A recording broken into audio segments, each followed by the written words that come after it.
Yan, welcome sa Bentech. Tingnan lang natin to, no? Putol po ang print ko sa A4. Bakit kaya A4 naman yung papel ko? So ito, meron tayong A4 sa G1010. So Canon printer kasi siya nag-comment, no?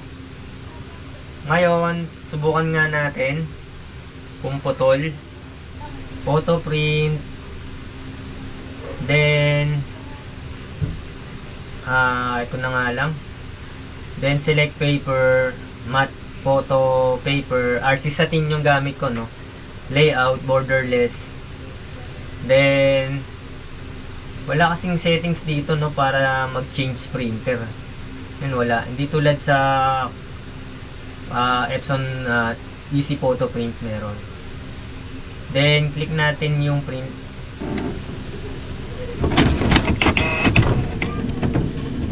So nagpi-print na.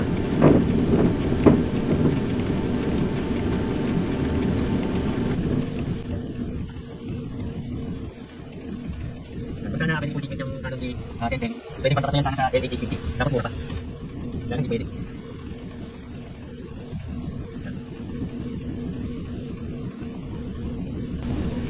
Tayo na lang matapos.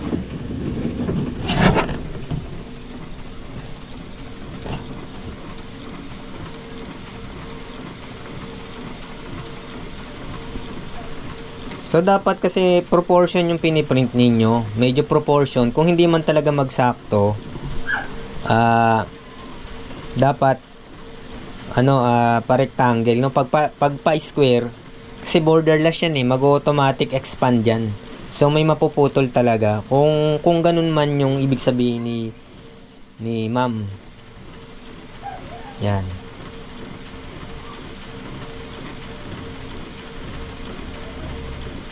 Yan, ano to, RC satin tong gamit ko, no, yung kulay red yung packaging. Ayan, no.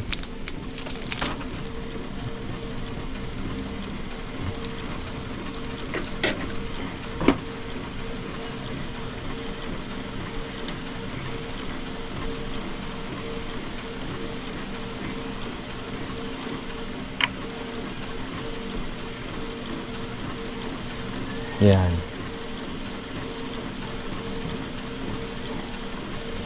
So maganda talaga RC satin, no? Walang ano yan, walang shark teeth yan.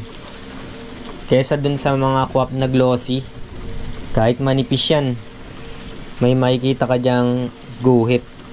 Depende yan sa coated ng photo paper. Yan. So wala naman siyang putol, no? Kung titingnan ninyo yung nandito sa yan sa monitor ko tsaka sa actual print, hindi naman, no? So yun lang, sinubukan ko lang, no? Hanggang sa muli, maraming salamat.